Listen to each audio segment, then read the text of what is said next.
What's going on, everybody? Welcome back to the podcast. We're back for another Heart2Heart podcast. Um, Today, we're going to be getting into something that's very deep, very, very emotional, that I get emotional about. It's a very emotional topic, a very kind of tough topic to talk about. But first, before we get into that, I just want to thank everybody for the support that everyone's been showing me as of lately after my first two podcasts, that I've been opening up a little bit more about my situation, my experience, my heart condition, and everything that I've been through over the last couple of years from my open heart surgery.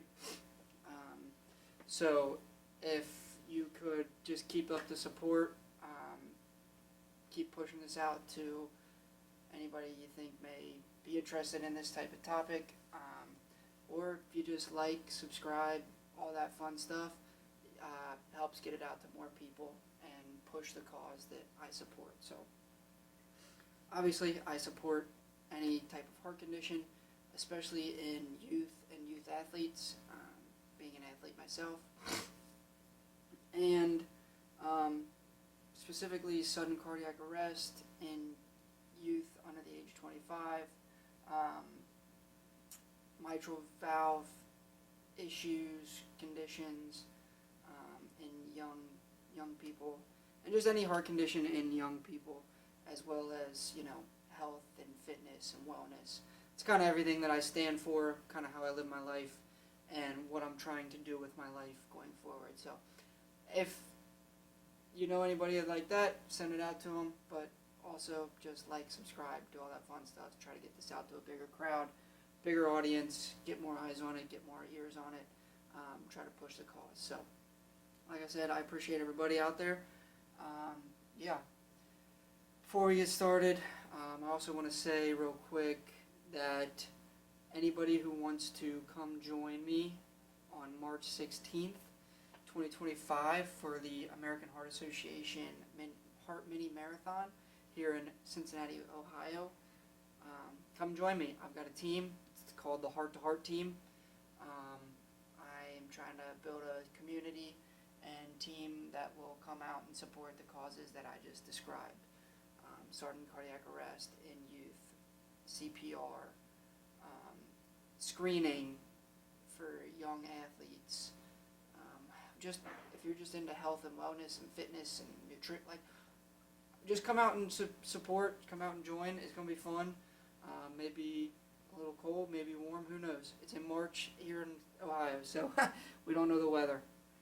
But it'll be a fun time. I'm gonna run the half marathon, and then I'm gonna circle back around and walk the 5K with my family.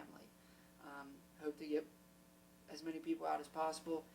And yeah, that is that. So the topic we're going to talk about today is the near-death experience that I had during my open heart surgery.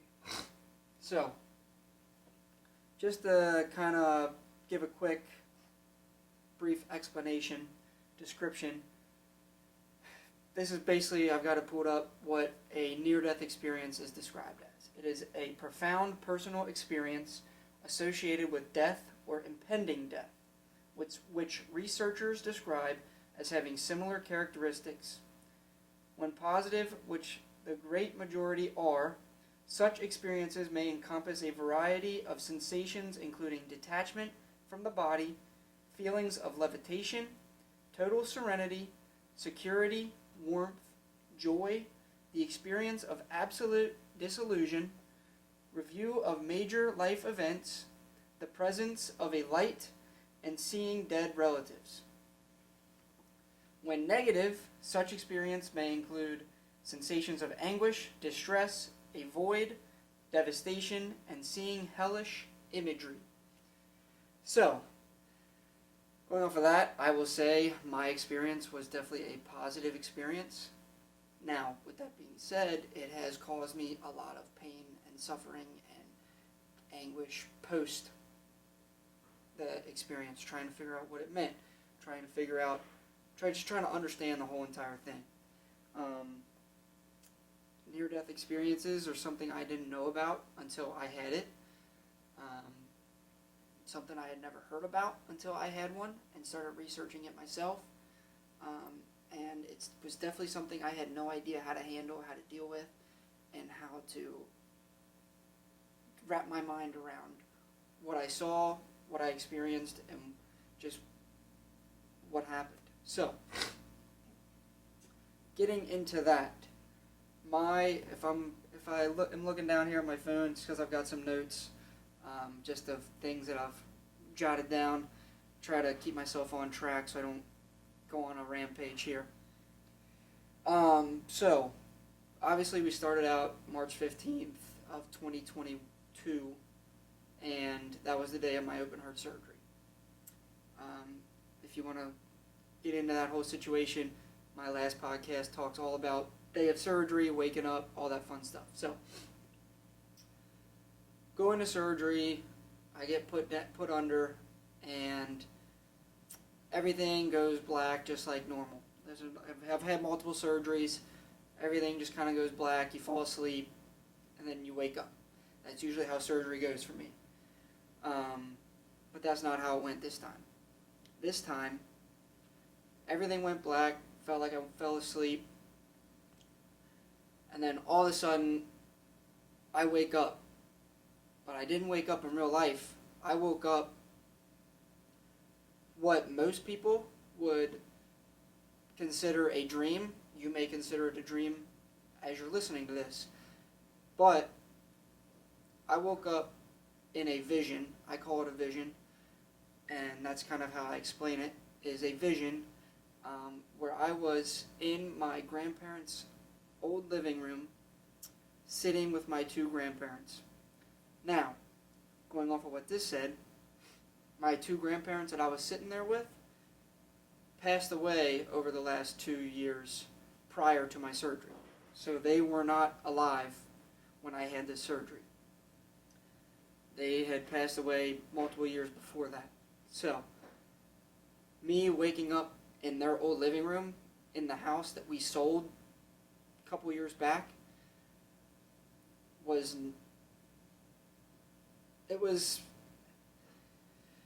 very hard to explain.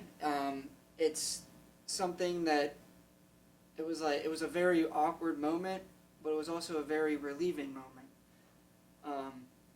Everything I described, and I know this may sound woohoo, and I know when I'm getting into a lot of this, it may sound woohoo, and I'm sorry, but this is my personal experience and how I describe what I went through. It was realer than real, if that makes any sense. It was the realest thing that I've ever felt, I've ever seen, and that I've ever experienced in my life. It was the most calm I've ever felt in my life. It was the most relaxed I've ever felt in my life. And I don't know if that's because in my mind I was dead and I was on the other side. I was in heaven with my grandparents. Was that why I felt so relieved? I don't know. Was I so relaxed and relieved because I had the two people there that I wanted there but couldn't have there? Maybe. I was super duper close with my grandparents, specifically those two. And when I found out about all this, those were the two people that I wanted to talk to the most, and I couldn't. And with that being said, it was a very hard situation because it was just such a joy that I was sitting there with the two people that I wanted to be with the most, besides my parents. And everything was the same. From the rips in the carpet, from the detail in the carpet, the TV, the chairs that they sat in, the way they sat, the table that sat in the middle of their chairs, the lamp that was in the middle of the chairs, the windows that were the floor-to-ceiling windows that were behind their chairs, the wood paneling with every grain. I could see every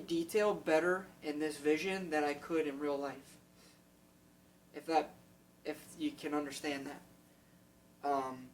Like, they had this wood paneling on the wall that you couldn't really tell. I mean, it was grainy, but I could see every little crevice, every crack, every detail in that wood paneling. I could see every shred that was misplaced in the carpet. I could see every speckle of dust and dirt on the windows. I could see every piece of detail of what my grandparents were sitting there. I was sitting in the old chair that I sat in whenever I went over to their house.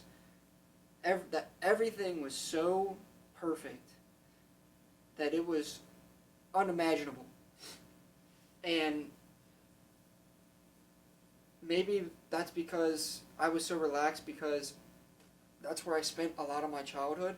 So that's where I felt most relaxed. That's where the two people who I felt most relaxed around, who I felt most secure around, where I felt most secure, that may have been it. But there was also this, like, haze of a light. I'm not going to say it's a haze because it wasn't dark, it wasn't dim, but it was this, like, essence of a light that was just so powerful, that was shining through the stained glass window that was in the front of their house. And it was coming, and then it was coming through the back windows. And there was just this hue of light, if you can imagine what that would look like. This light that was just a powerful light, and it was this hue, this like bright white yellowish light that it was just beautiful. It's the only way I can explain it. And as you can tell, it's just hard to talk about because it's so hard to explain, because it's so outworldly. Even to me, after experiencing it, it's so outworldly. Like, I can't describe how perfect it was. I can't describe how every little teeny tiny detail, down to the minuscule things, was so perfect. How my grandparents sitting there put this just relaxation upon me. How sitting in the chair, that in the couch that I used to sit in, with this powerful light shining into the room, just, my grandparents didn't say a word to me, but just being in that moment and being in that situation, how in the first time in my life in a very long time, I felt like I could sit back and just be at peace. And it's hard to explain what that truly felt like personally. It's hard to explain how that felt. And to describe that, you can't describe it, because most of you out there, maybe some of you have experienced something like this, but most of you out there probably haven't experienced anything like this. And whether you're religious or not religious, whether you believe in this kind of stuff or you don't, it's still, if you do believe in this kind of stuff, it's still even hard to portray just the perfection that imagery and that vision was. And then just the emotions that came from it.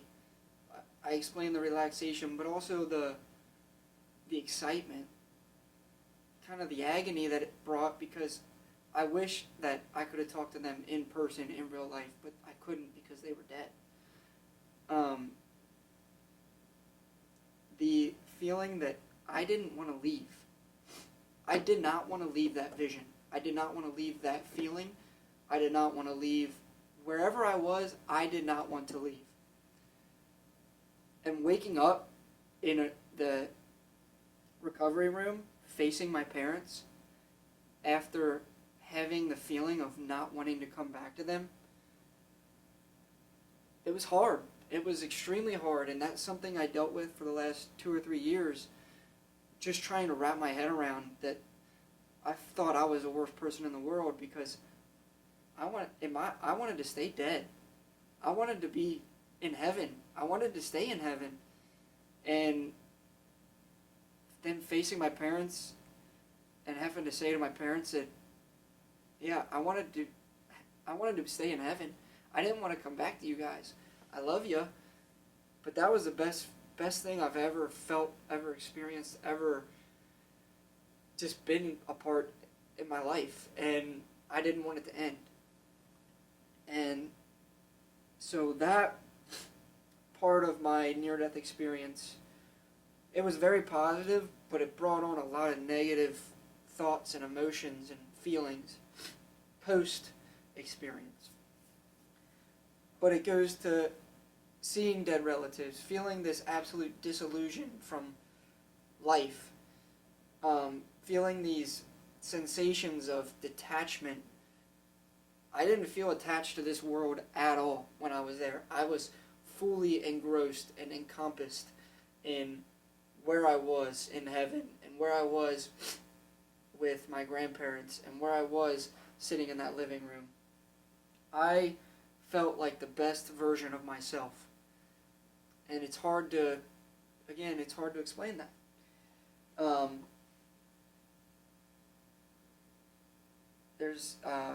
I'm trying to make sure I'm hitting everything.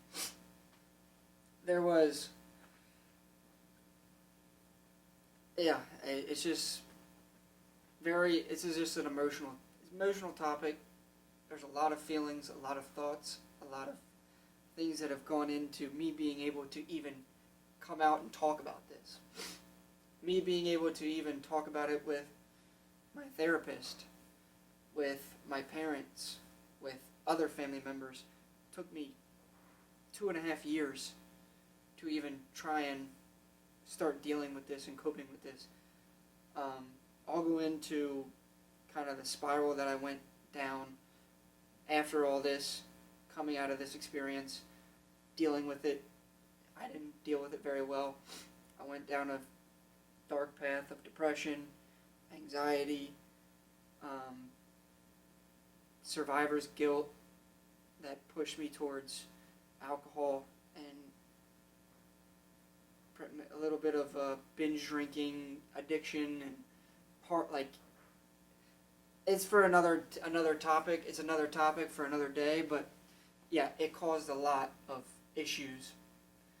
For being such a positive thing, it caused a lot of issues.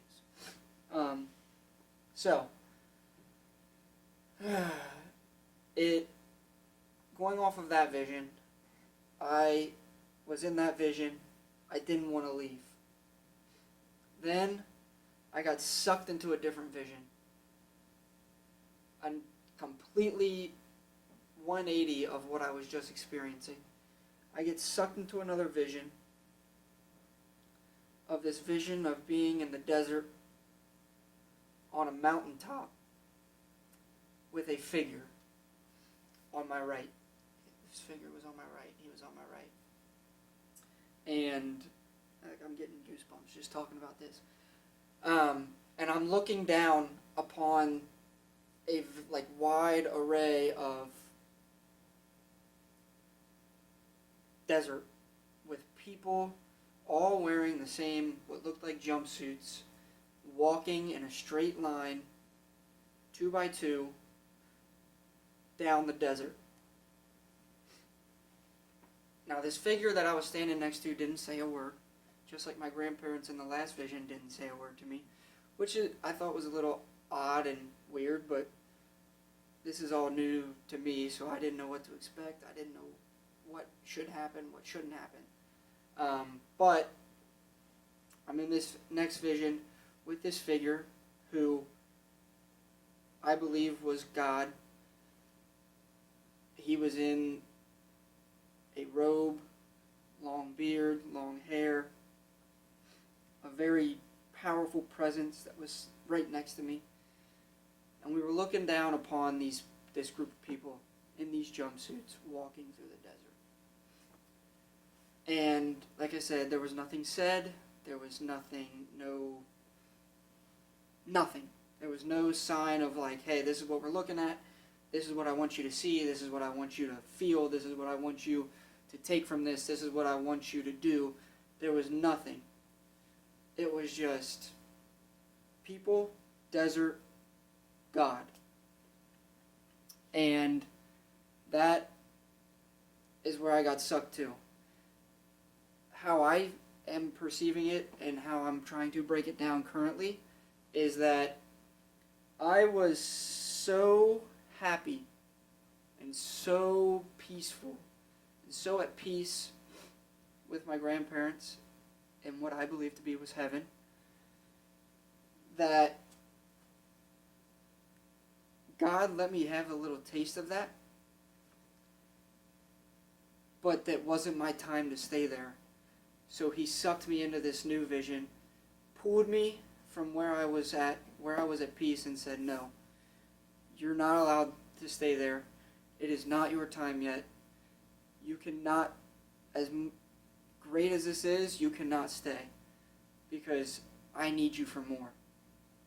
And I know this sounds very, all about me, and that's not how I want it to be portrayed. But this is how I am trying to wrap my mind around what I saw, what I experienced, what I went through. So he pulled me into this next vision on the mountaintop. It was a very biblical experience, very biblical scene.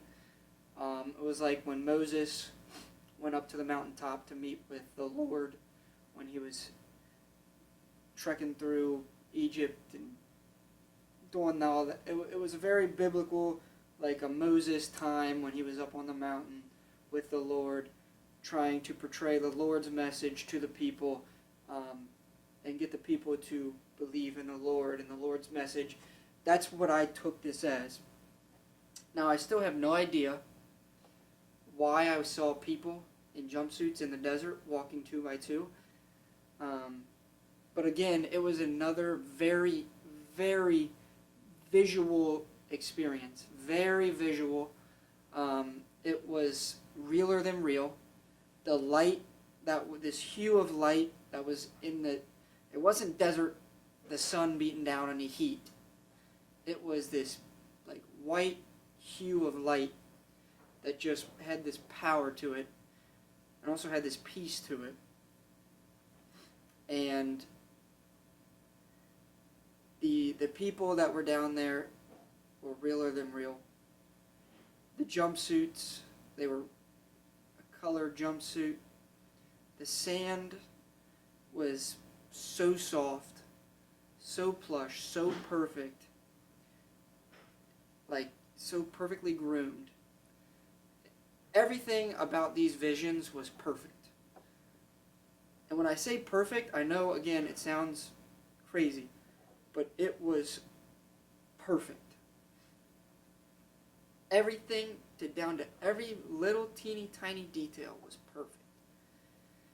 And so I then didn't really want to leave this vision either, because I was trying to figure out why I was there, what God was trying to show me, what he was wanting me to take from this vision, and why I was there, and why I got taken from where I was so peaceful and so at peace. Why I got taken from my grandparents. But I wake up in the recovery room. I actually didn't wake up how I normally wake up from surgeries. Normally, from surgery, I don't wake up very, very easily. I'm a sleeper. I get anesthesia and I sleep and sleep and sleep. I don't wake up very active. I wake up very groggy, still very tired. We'll go back to sleep. But apparently on this time, I woke up in an absolute frantic, crazy, wild, I pulled my IV out, blood was shooting everywhere. I was fighting, trying to get out of the bed, fighting my nurses, fighting the doctors, trying to get out of the bed. I don't remember much of this. I remember waking up and being very frantic and having this frantic anxiety to me. But I don't remember really doing any of this other than being told what I did. But I woke up in a very frantic mood. I yanked out my IVs. I was fighting to get out of the bed. I was pulling off all the tags and stickers and things that were on my chest. And I've never woken up like that from surgery, never in my life.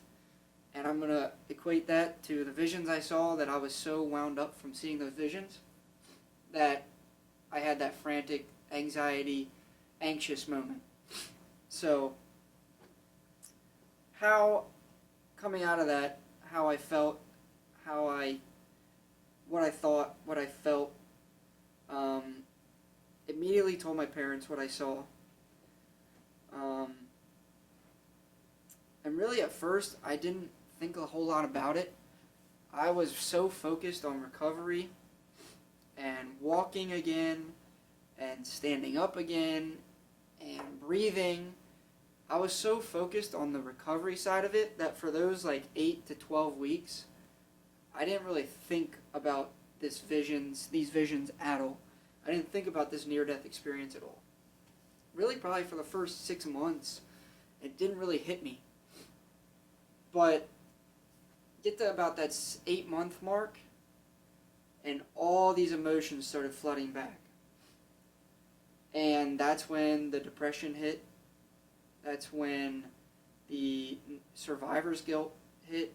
From the time I was in recovery, and the doctors told me how bad my heart was of shape, how bad of shape my heart was in, and how lucky I was that my doctor sent me for testing, that I got into the cardiologist that I got in with, that he got to the surgeon as fast as he did, and the surgeon was able to schedule me. Everything lined up so perfectly that it was like I had this survivor's guilt of like, why me? Why did I get chosen to everything go perfect? Why wasn't I the one of those people who was working out and fell over with a cardiac arrest in the gym, or while working, or while playing at my house, playing with my dogs? Why did I have everything go so perfect? Why did I get so lucky? Why did I have these visions? Why? All these whys were just eating at me and eating at me and eating at me until I just started breaking. And I would sit in my living room with my dog, and I would just sit there and cry because I did not know how to handle this. I did not know how to cope with what in my I didn't know how to cope with my old self dying. And I figured this out through therapy over the last year. I've been seeing this fantastic therapist. And he's really helped me get through a lot of this understanding and breaking down of the near-death experience and the surgery and the feelings and emotions that I had. And what we've come to a conclusion on is that ever since I had this near-death experience, my whole demeanor, my whole thought process on life changed. I don't really care about a lot of materialistic things. I don't really care about the tiniest things in life that a lot of people stress over. I don't really care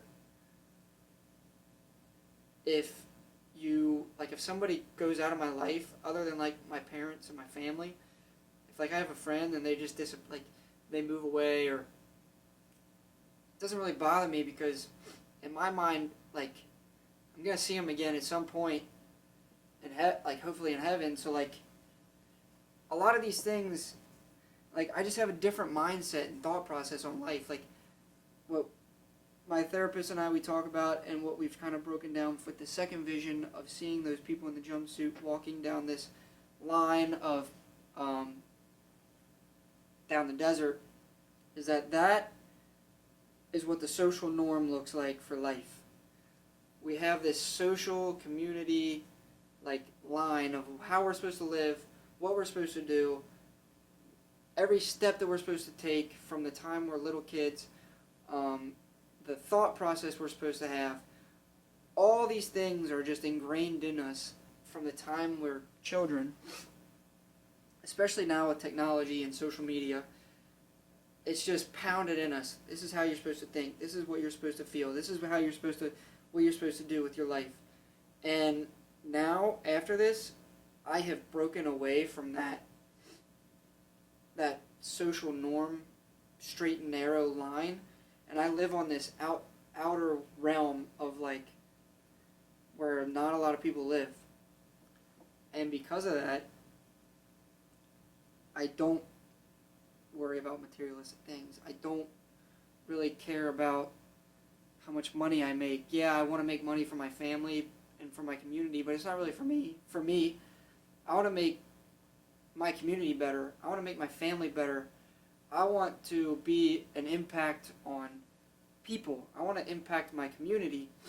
I want to be a great way to put it is I want to be a lighthouse for all the tugboats. I don't want to be the tugboat. I don't want to be pulling people along with me anymore, trying to pull you to where I'm at. I just want to be the lighthouse and try and shine bright, as bright as possible, and hopefully open eyes to people that, hey, maybe this socially what I'm supposed to think, maybe that's not really how I feel, or maybe that's not what I truly think, or maybe that's not how I should be thinking, maybe that's wrong. And this near-death experience allowed me to see that and experience that. But old me, before surgery, or as I say, BS, before surgery, I kind of worried about a lot of those things. I didn't really care. I wanted to make money. I care about money. I care about material things. I was very sentimental with like family heirlooms and things like that. Right now, if it was like my grandfather's, it means something, but it doesn't mean what it used to mean to me. Like I could give it away, and it doesn't. I could give away all my possessions, and it wouldn't change how I feel and who I am and what I want out of the world. I want to be fulfilled in what I'm doing. That's why I changed careers 6 months ago and decided to go from corporate sales to being a teacher because I wanted to affect my community. And those are all these things that stemmed from this near-death experience that I had to figure out, I had to realize, and it took talking to a therapist to understand these things, and not just sitting on my couch with my dog sobbing because I have no idea what I'm thinking. The pain and suffering that I was feeling wasn't me, and the things that I care about now wasn't me, and I was dealing. So all of that, I'm going back to, I was dealing with the death of my prior self and the rebirth of my new self. So I was going through the mourning process of my old self. I know that's hard to believe, and I know it's hard to wrap your mind around. Trust me, it was hard to wrap my mind around. But I was mourning the death of my old self. And that was a hard thing to realize. First off, how are you supposed to look at your parents and say, yeah, I'm struggling because I think I died during heart surgery. I think I died, and in my mind, I was reborn, and the things that I care about, used to care about, I don't care about anymore. The person you used to know, I'm not him anymore. The Kyle that you expect, not him anymore. It's a new Kyle. It's a new mindset. It's a new way of life. And that was so hard to wrap my head around, just being able to talk about it to myself, then be able to talk about it to a therapist, and then be able to explain this to my family. But the whole near-death experience, going back to all that, one of the things that came out of it was that I didn't want, especially lately, I don't want, when I die, whether that's tomorrow, whether that's 2 weeks from now, whether that's 60, 70, 80 years from now, I don't want to be standing back on that same mountaintop being shown the same vision, basically being told that I didn't accomplish what God gave me a second chance for. So people tell me right now that I take life a little too serious, that I don't know how to have fun, that I don't have a lot of friends right now because I cut off a lot of people, that I just needed to do it for myself and for my mental and physical and spiritual well-being. But the fun that I used to have, I don't have fun doing that stuff anymore. I have fun doing new things, challenging myself, pushing myself to new limits and new heights. So when I die in hopefully 80, 90 years, I'm not standing back on that mountaintop being shown the same vision. I can go back with my grandparents into their living room and sit there and relax. I want to be able to relax. I don't want to be shown the same vision that I've squandered my second chance. Because that's what I was given. I was given a second chance. And so that's where a lot of things that I care about now come from, is my near-death experience. Why I live the way I do comes from my near-death experience. Comes from my open heart surgery. And that's what I wanted to get into today. I'm going to go way deeper into the world spiral that I went into with alcohol and binge drinking and anxiety and depression and all that next episode or following episode. Get into my experience with therapy. Guys out there, do not be afraid to go see a therapist. I was utterly afraid to go see a therapist. One, because I have a degree in psychology, so I had this fear that if I went and explained what I was thinking and what I was feeling, to myself, I sounded crazy, so I thought I was going to sound so crazy that they were just going to pump me with medication, throw medication at me, and just numb all my senses, and I did not want that. So I was so afraid to go to therapy because of that, but also I was afraid to admit to myself that I had a problem and that I couldn't deal with it by myself. And as a guy, especially a very dominant male who grew up in a very traditional family, who has older cousins that are like brothers, who has a younger sister who I feel like I need to take care of, I felt like my problems needed to be my problems, and that my burdens were my burdens. And I felt like this was the biggest burden of all time, and I didn't need to put that on my family. And that was the biggest mistake of my life. But the best thing of my life was going to the therapist, and then going again, and then going again, and then going again. And now I'm a year and a half in of going once every 2 weeks. Normally at least twice a month, or at least once a month. So now I'm probably 12 to 14 months in, and I've never felt better. Never felt better. It was truly a lifesaver.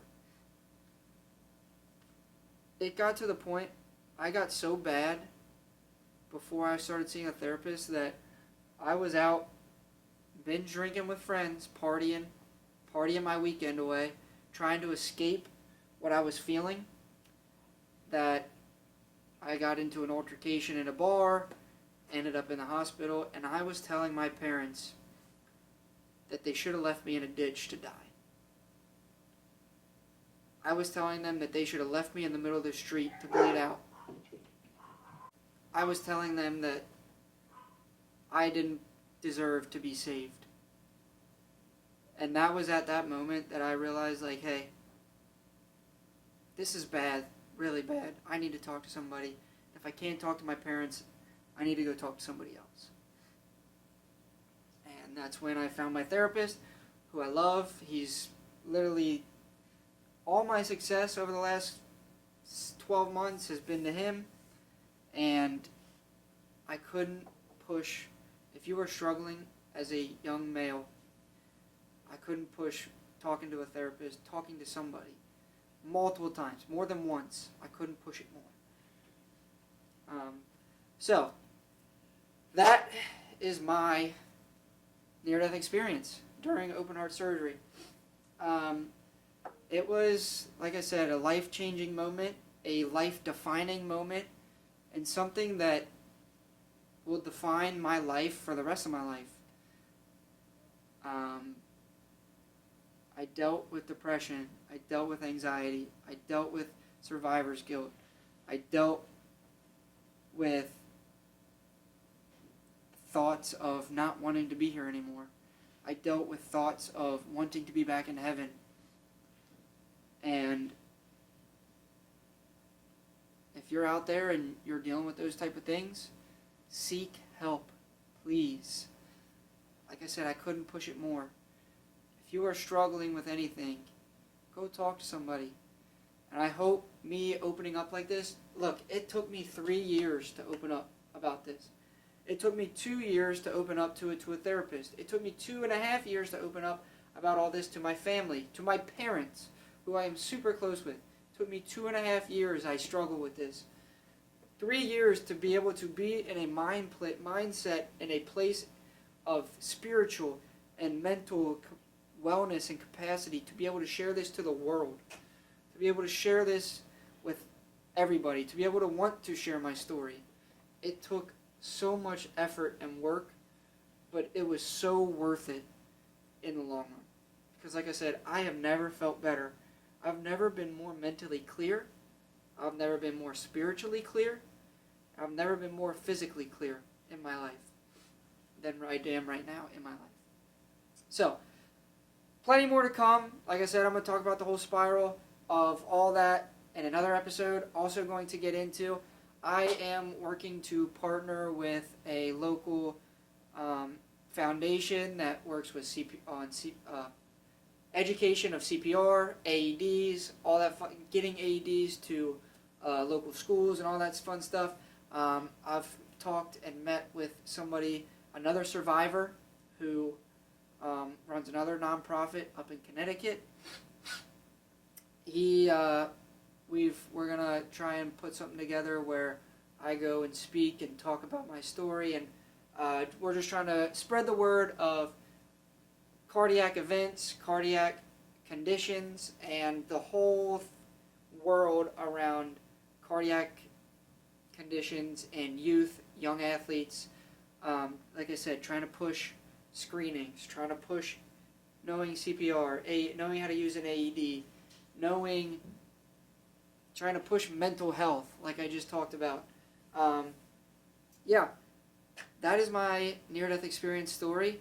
I hope you enjoy it. I hope you don't think I'm too woohoo crazy, because this is how I portrayed it. This is how I've come to realize my story. If you believe in it, great. If you don't, cool. Thanks for watching. I hope I change your mind. If you don't believe in this kind of stuff, I hope I can change your mind.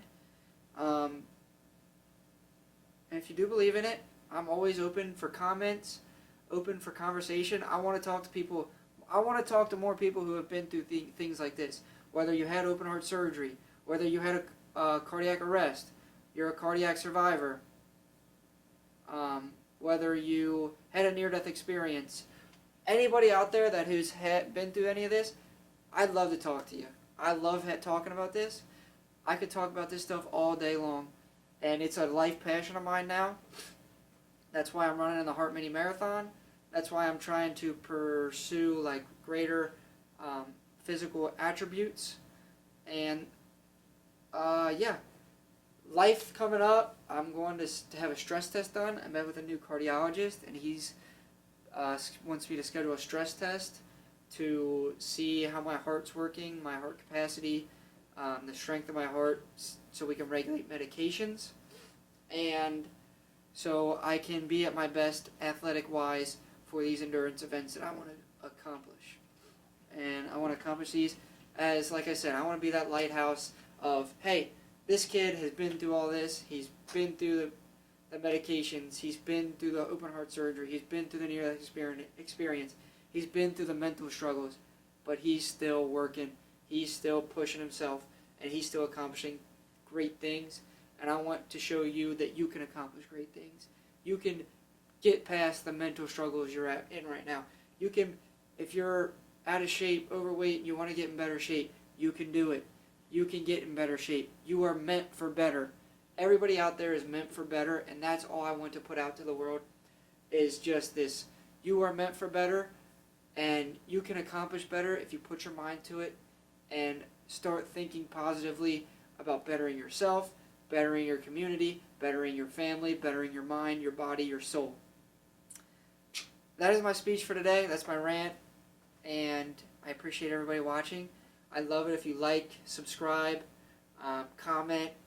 I love to hear any comments about near-death experiences. Anything you have to comment, throw it down below. Good, bad, ugly. I'm here for it all. Like I said, like, comment, subscribe. Go watch previous episodes. This will be episode number 3.